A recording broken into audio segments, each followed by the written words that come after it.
el día de hoy, de hecho el tema del el día de hoy se llama ¿Quién te gobierna? Y bueno, todo esto viene a colación de que acabamos de pasar unas elecciones. Y bueno, pues ha estado mucho el ruido, ¿no? De los buenos, de los malos, que de la derecha, que de la izquierda, que los fifís, que los quién sabe qué tanto rollo. Pero necesitamos, ya ven que a mí me encanta analizar muchas cosas y meterme en camisa de, no de 11 sino de 12 varas. Entonces, bueno, ahora que han pasado las elecciones, pues sí debemos hacer un análisis de nuestra posición, porque bueno, la gente que ha elegido a quienes nos gobiernan, pues se están peleando, ¿no? Se están ahí deschongando de quién tiene la razón, qué es el mejor partido, qué es lo que mejor les conviene. Y aquí una de las preguntas que pues pudiéramos hacer es ¿por qué elegir a quién te va a gobernar? ¿Sí? ¿Alguna vez se lo han preguntado? ¿Por qué elegir a quién te va a gobernar?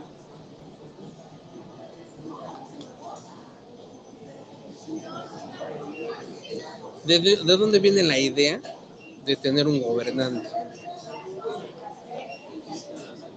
Y otra pregunta aquí sería, ¿qué dice Dios de los líderes de las naciones? Entonces, primero, a todo este embrollo y rollo político, aclaro, es un estudio de análisis. Aquí no se va a pretender desmenuzar quién tiene la razón. Y tampoco se pretende que nos encajonemos o que veamos cuál es el que mejor conviene o cuál no te conviene. No se trata de esto. El tema de este estudio es básicamente comprender de dónde viene todo este asunto de los gobernantes, por qué existen y realmente qué es lo que quiere Dios de cada uno de nosotros como creyentes en Él, de qué es lo que debemos hacer, cómo actuar y qué hacer. Dejo en claro, yo soy demasiado imparcial, ¿sí? A pesar de que me gusta analizar la situación de la economía y la política, yo siempre me he declarado imparcial. ¿Por qué imparcial? Porque me puedo dar la libertad de analizar de un lado y de otro y ser lo más objetivo posible con una y con otra corriente.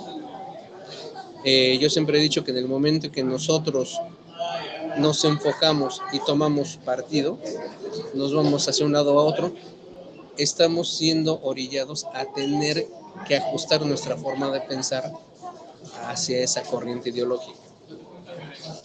Y una vez que nos hacemos hacia esa corriente ideológica, no nos da tanto espacio para analizar muchas situaciones. Bueno, entonces, primero tenemos que dejar en claro quién es el único rey y soberano y gobernante sobre todas las cosas. ¿Quién es? Nuestro Padre Celestial. Ok, vamos a confirmarlo en Isaías 66.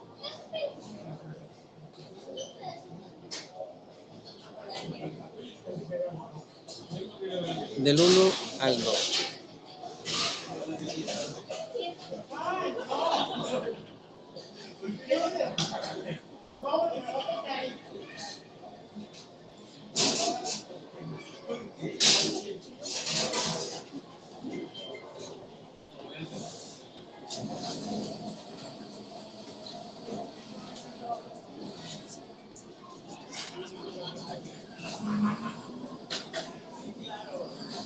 ¿66 del 1 al 2, verdad? 66. 1 ¿1 y 2? y 2. Uh-huh. Sí, por favor. Esto es lo que ha dicho Jehová. Los cielos son mi trono y la tierra es el escabel de mis pies. ¿Dónde pues está la casa que ustedes pueden edificar para mí? ¿Y dónde pues está el lugar que me es lugar de descanso? Ahora bien, todas estas cosas mi propia mano las ha hecho, de manera que todas estas llegaron a ser, es la expresión de Jehová. A este entonces miraré, al afligido y contrito de espíritu y que tiembla ante mi palabra. Así es. Entonces, aquí empezando nuestro estudio, nuestro análisis. ¿Desde dónde hasta dónde es su poderío?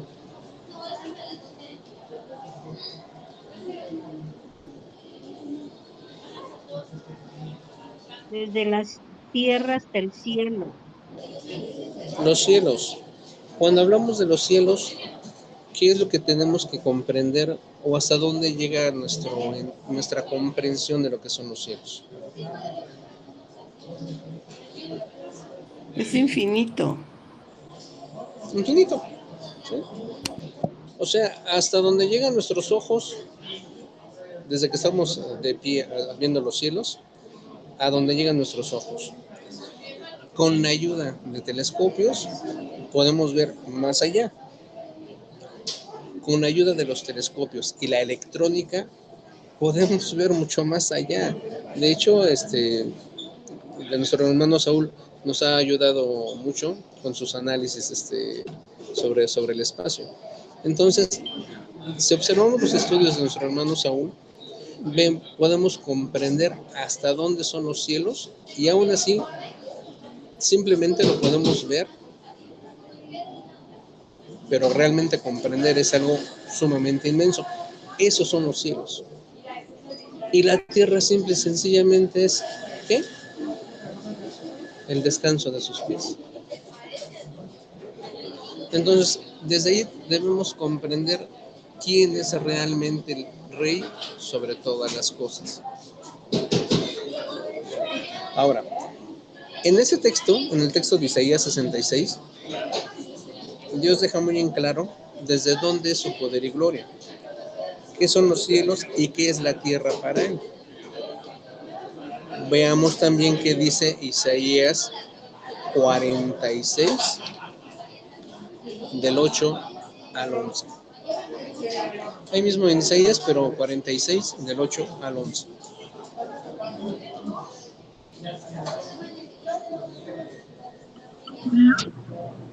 Sí, por favor. Acordaros de esto y tened vergüenza. Volved vosotros, prevaricadores. Acordaos de las cosas pasadas desde los tiempos antiguos, porque yo soy Dios y no hay otro Dios, y nada hay semejante a mí, que anuncio lo que por venir desde el principio, y desde la antigüedad lo que aún no era hecho. ¿Qué digo? Mi consejo permanecerá, me hará todo lo que y hará todo lo que quiero. Que llamo desde el oriente al ave y de tierra lejana al varón de mi consejo. Yo hablé y lo haré venir. Lo he pensado y también lo haré. Uh-huh.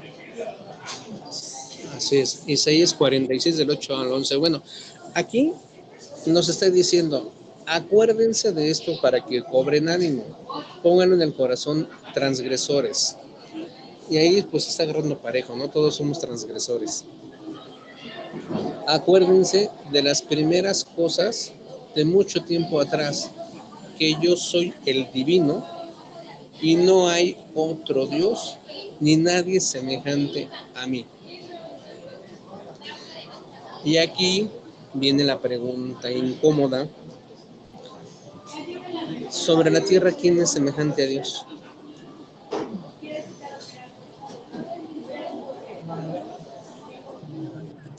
¿Quién tiene el poder? Los gobernantes. ¿Dónde? Los gobernantes. ¿Los gobernantes son semejantes a Dios en poder? No, perdón, no son semejantes a Dios, pero tienen poder. Pero no tienen su poder. Ah, no, su poder no, eso es definitivo. pero sí tienen cierto poder. Sí tienen poder, exactamente, pero no el poder que tiene nuestro Dios. Digo, más adelante vamos a ver un texto en base a que dice que Dios pone reyes y quita reyes, lo vamos a ver un poquito más adelante. Entonces, el hecho de que los seres humanos se peleen por dominar territorios, por hacerse de los recursos naturales, como decía el salmista, vanidad de vanidades, todo es vanidad. Realmente es infructuoso el pelearse por algo, es infructuoso pelearse por algo que realmente ellos no han creado. ¿Sí? Dirán algunos, bueno, es que desde el inicio se nos concedieron las cosas para usarlas. Y efectivamente, ¿qué dice Génesis al respecto? ¿No acaso Dios le dio la potestad al hombre para que dispusiera de la naturaleza y se enseñoreara sobre todas las cosas y dispusiera de ellas? Nos lo dio, pero nos lo dio la humanidad completa, no solamente a un puñito de personas. Pero bueno, entonces, si Dios nos dio las cosas y no un puñito de personas, ¿qué está sucediendo?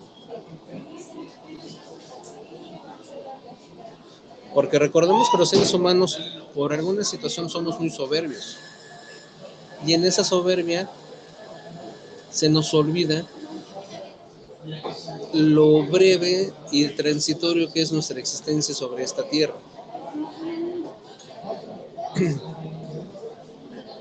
No nos desesperamos con facilidad por las cosas que quisiéramos tener y no se dan. Y pues nos enojamos, hacemos planes, nos vamos a la guerra. Pero realmente, en base a los textos que hemos visto de quién es el verdadero rey, vamos a ver qué dice Dios en base a lo que les estoy comentando. ¿Qué dice Job 38:1? De hecho, es todo el 38.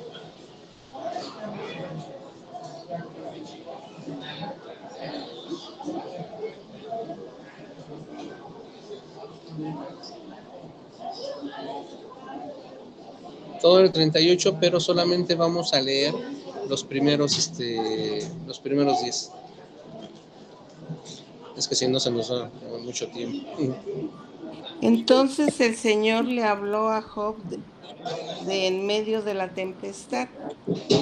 El Señor, ¿quién eres tú para dudar de mi providencia y mostrar con tus palabras tu ignorancia? Muéstrame ahora tu valentía y respóndeme a estas preguntas. ¿Continúo? Leí hasta el 3. ¿Es Job 38? Ok. Sí, del 1 al 3. Si quieren se los leo para Job 38:1. Y dice así: Y Jehová procedió a responder a Job desde la tempestad del viento y decía: ¿Quién es este que está oscureciendo el consejo con palabras sin conocimiento? O sea, vean, los seres humanos, a veces del mismo conocimiento que llegamos a tener en el desarrollo científico, llegamos a ser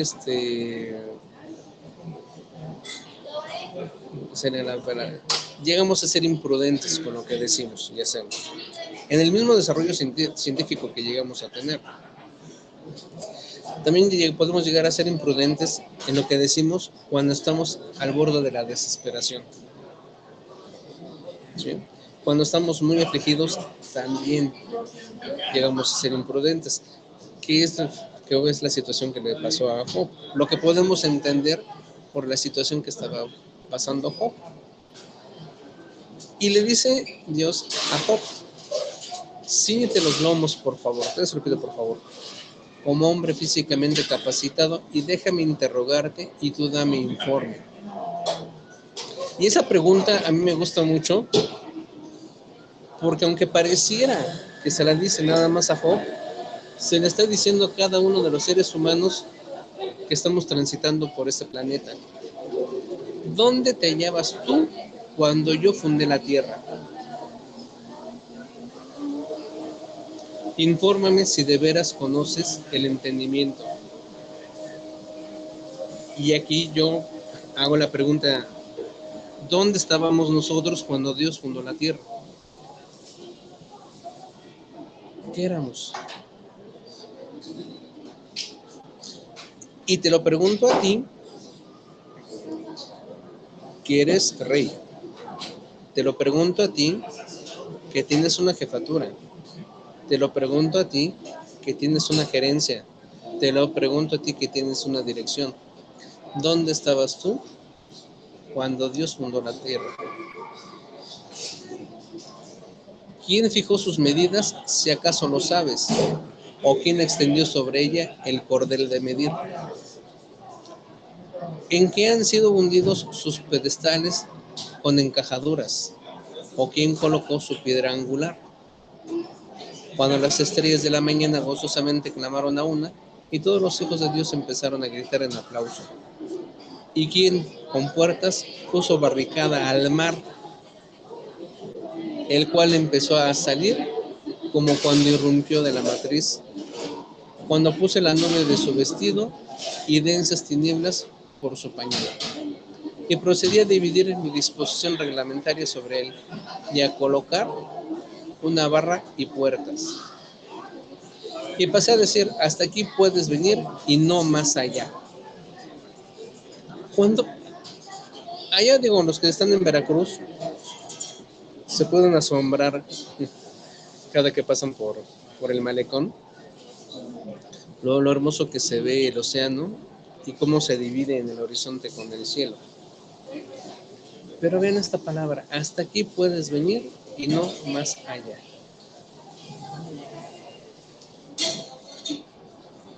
Y cuando preguntamos científicamente cómo es posible que los océanos no se salgan de lodo, no se revuelvan con tierra firme,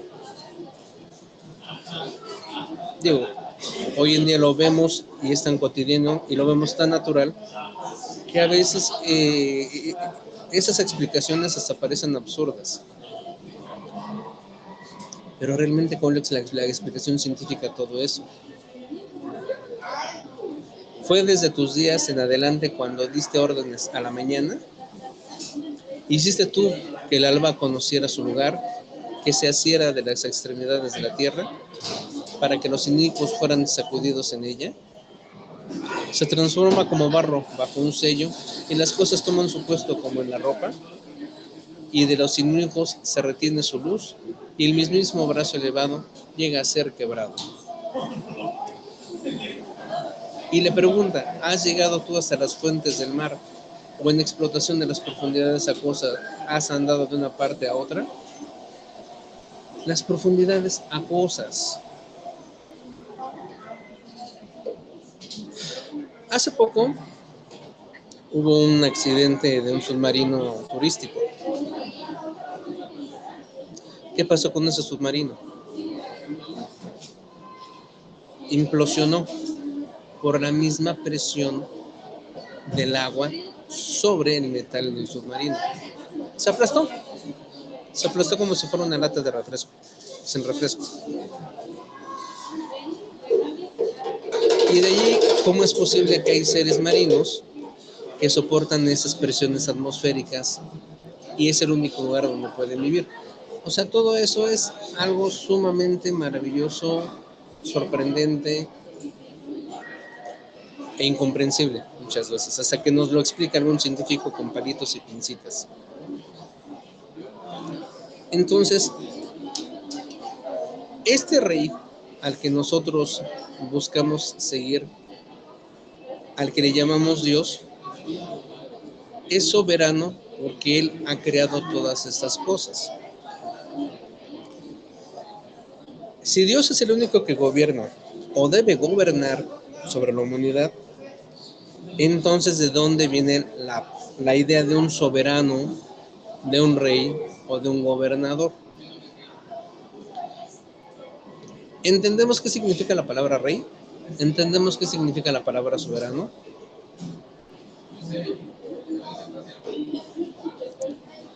Vamos a entender qué significan esas palabras. Empecemos por entender qué es la palabra gobierno. ¿Qué entendemos por gobierno?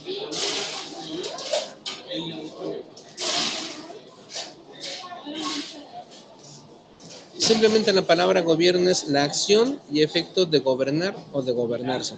Algo así de simple. Ok, entonces, ¿qué es gobernar? Significa mandar con autoridad o regir algo.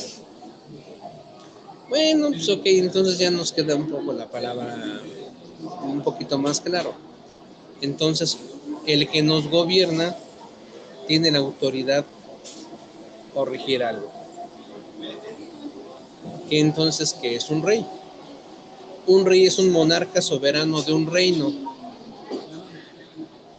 Una persona o un animal o cosa que por su excelencia sobresale entre los demás de su clase o especie. Y aquí hay un pequeño detalle.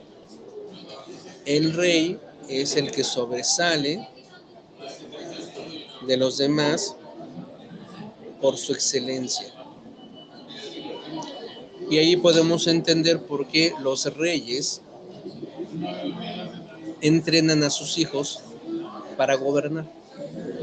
Los educan para gobernar.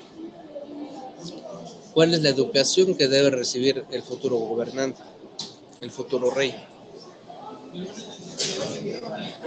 Y ahí también podemos entender por qué, y si recordamos un estudio que ya tiene un poco de tiempo, que se llama Reyes y Sacerdotes, también podemos entender por qué nosotros, al ser investidos de sacerdocio, como reyes, como líderes, debemos ser excelentes en lo que hacemos, porque tenemos que sobresalir de los demás. Entonces, si la definición común y corriente dice que para que el rey es el monarca soberano de un reino, ¿ok? Persona, animal o cosa que por su excelencia sobresale de entre los demás de su clase o especie. Y de ahí por eso también podemos entender por qué el Señor Jesucristo en su momento fue reconocido, por algunos, claro, no por toda la humanidad, porque sobresalía de los demás por sus obras excelentes. Y de ahí también nosotros, porque debemos sobresalir de los demás. De acuerdo, se nos barren los pies, cometemos errores, X, Y, Z, pero bueno, estamos en el proceso de perfección.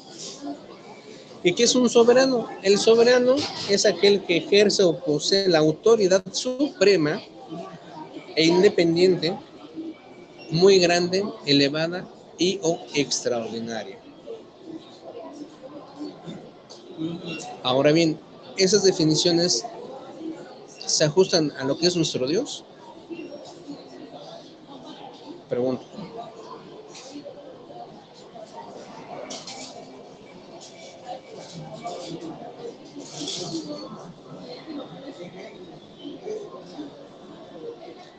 Dios, ¿por qué es rey? Porque es soberano.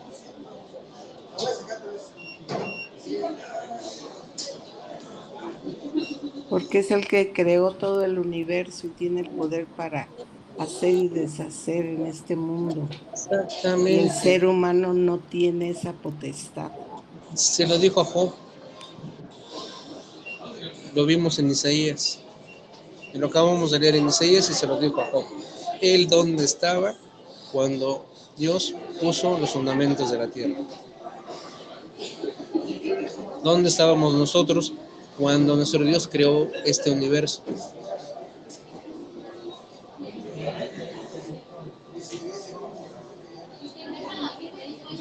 Digo, porque para crear este universo en el que vivimos, ¿sí? Esta motita de polvo que flota en el universo, en lo que llamamos Tierra,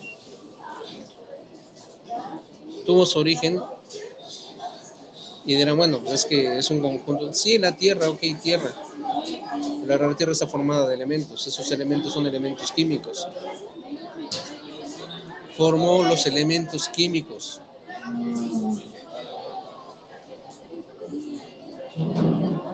Esa es la grandeza. O sea, lo que vemos en química, él creó esa parte de la química para darle forma a la materia. Él creó las leyes de la física para que las cosas se movieran en lo que hoy en día conocemos, vemos, palpamos y percibimos. Entonces, nuestro Dios es soberano sobre todas las cosas, es rey sobre todas las cosas. Y aquí viene la parte en la cual nos vamos a adentrar un poco en la parte histórica de comprender o ver por qué surgen los primeros gobernantes y los primeros reyes. Pregunta, en Génesis, ¿cuál fue la orden que le dio nuestro Dios a Adán con respecto a las cosas en la tierra? Que la sojuzgara. Uh-huh. Exactamente. Y ahí pudiéramos nosotros comprender que dominar es lo mismo que gobernar.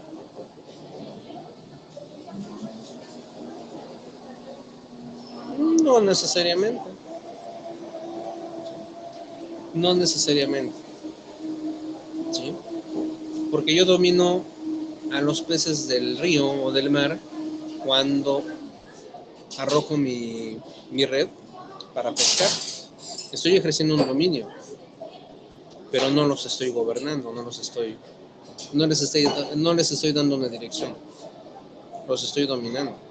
¿Sí? Y de ahí como, principalmente. Y aquí ya nos vamos un poco a la parte histórica. Ahora vamos a ver cuándo surgen los primeros reyes. Si leemos todo lo que es el Antiguo Testamento, desde Adán, ¿sí? Pasando por Caín,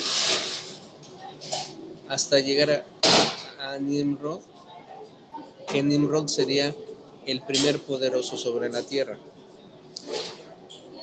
Pero bueno, al parecer la figura de un rey se define en el momento de la historia en la que el poder político se separa del religioso. Y ahí me llamó mucho la atención el tema de que en los orígenes o en los primeros vestigios de la humanidad, la religión era la que dominaba sobre los seres humanos. Y se puede entender que los sacerdotes de aquel entonces eran los que dominaban sobre la población en la cual se estaban asentados. Pero aquí dice que eso sucede en el momento en que se separa la religión de la parte política. Y eso sucedió en una región llamada Uruk. Ahí lo pueden buscar. Uruk. ¿Y saben dónde se encontraba Uruk? Precisamente en Mesopotamia, en la región sur. Y eso fue alrededor del año 2700 antes de Cristo. Fueron los primeros vestigios de un gobernante. Y dentro de esta curiosidad de conocer quiénes fueron esos primeros reyes, adivinen en quién apareció. Saúl. No, mucho más atrás de Saúl.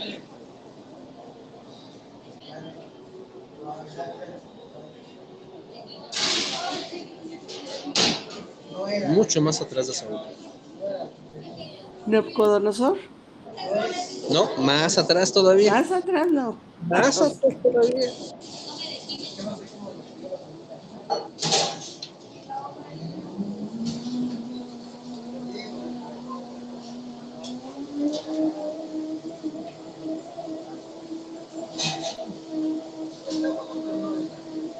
Ok. Para que vean desde qué momento surge el primer gobernante, el primer hombre poderoso, con la característica de excelencia, o la fuerza o el poder físico para dominar a otro hombre. Veamos Génesis 10, del 1 al 11.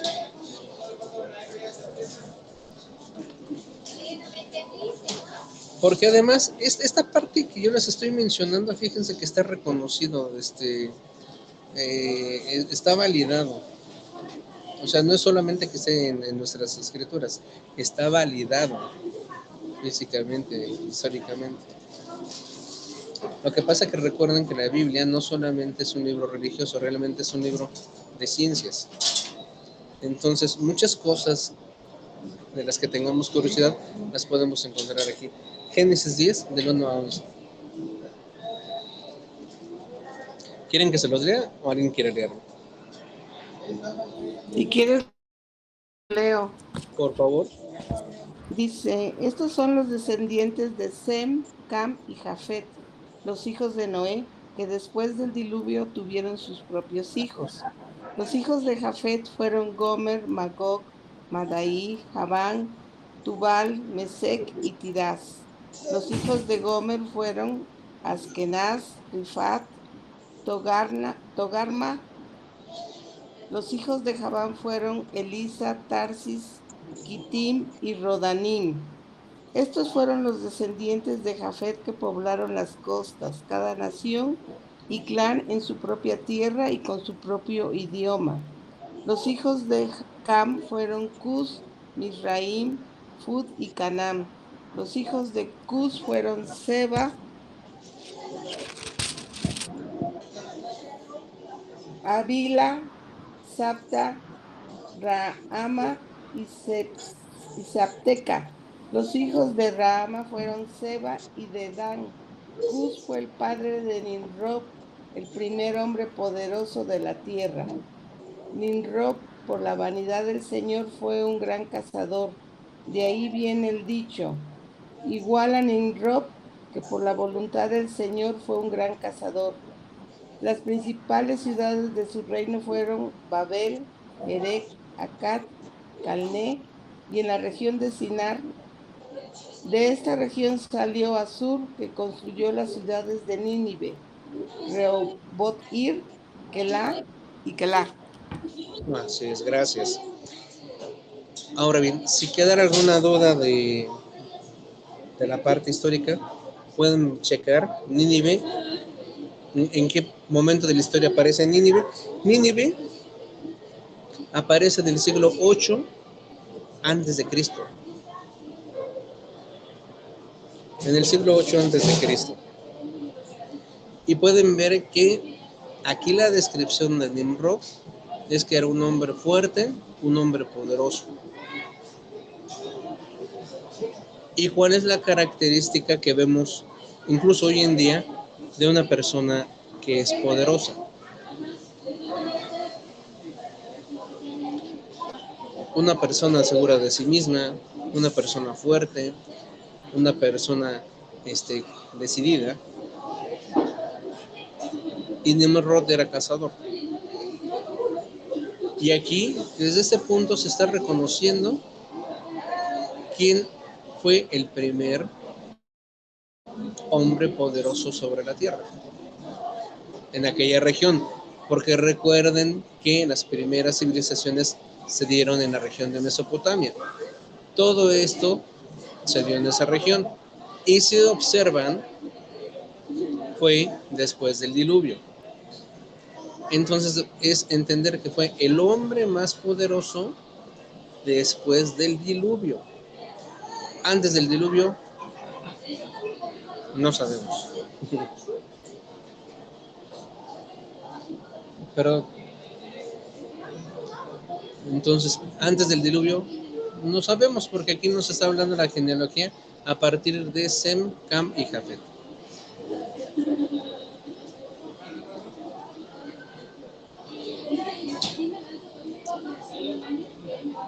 Así me copian, así sí me estoy dando a entender el parteaguas del diluvio, antes del diluvio, el diluvio, a partir del diluvio, fue Nimrod.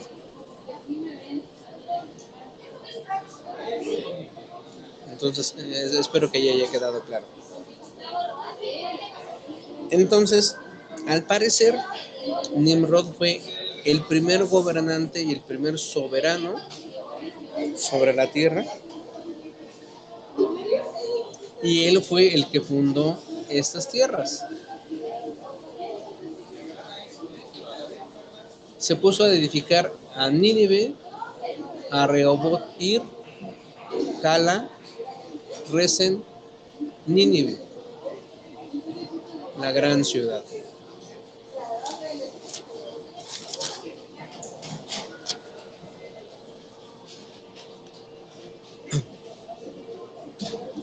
¿Alguna duda, alguna pregunta hasta el momento?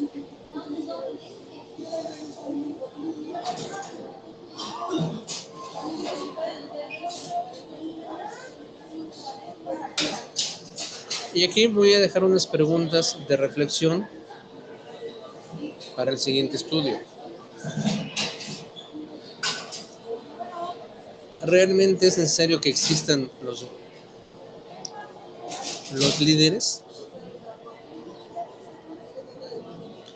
¿Realmente es necesario que existan esos hombres poderosos? ¿Realmente es necesario que todos nosotros tengamos a quien nos gobierne?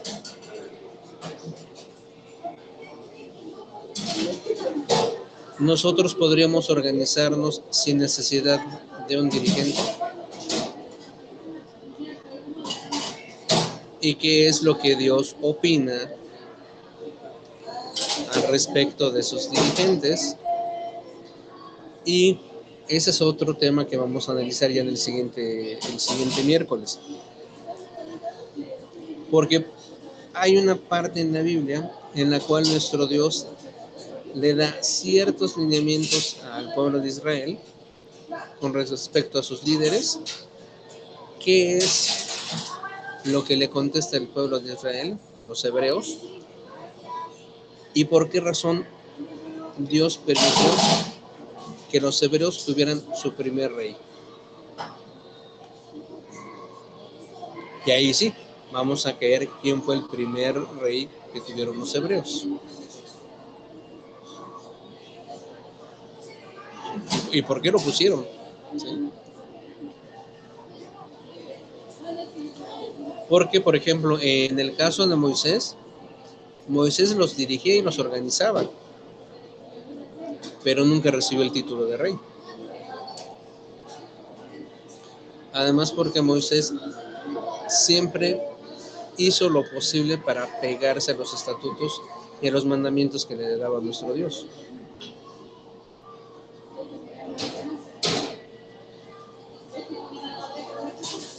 Y además porque Dios le advirtió al pueblo hebreo qué iba a pasar con ellos si ponían a un rey.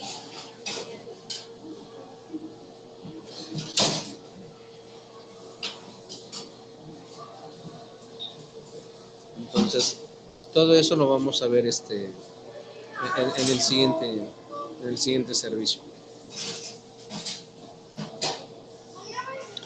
Ok, nos están sobrando 8 minutitos. Termino un poquito antes esta primera etapa. ¿Algún comentario, alguna duda, alguna queja, sugerencia?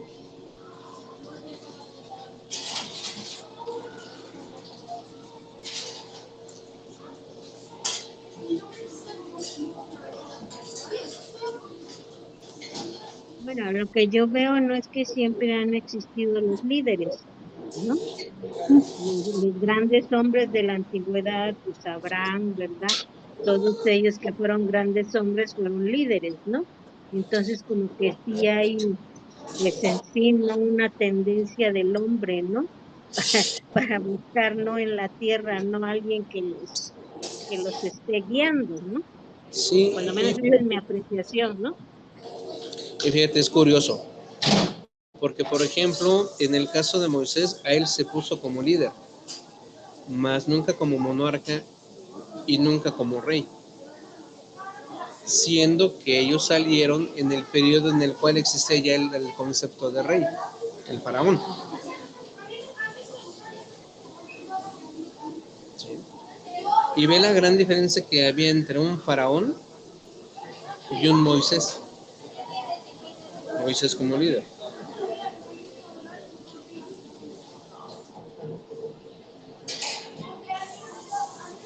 Y también, fíjate, por ejemplo, ese es otro concepto que va a ser breve. La diferencia de el concepto de un líder y qué características debe tener un líder. Y muchas veces un líder ni siquiera tiene el nombramiento de estar a cargo o responsable de un grupo de gente. ¿Sí?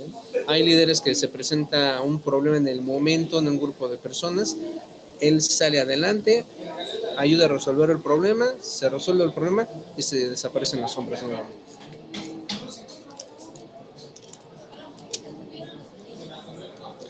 Y hubo un tiempo, digo, ahorita ya no lo he escuchado, pero hubo un tiempo en el cual se decía que el mundo necesitaba líderes.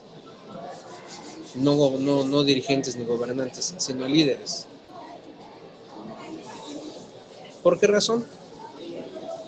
Porque bueno, hemos visto que que el dirigente pues nada más te manda. En cambio el líder sale siempre adelante. Y con su carisma y su energía contagia a los demás y lo siguen.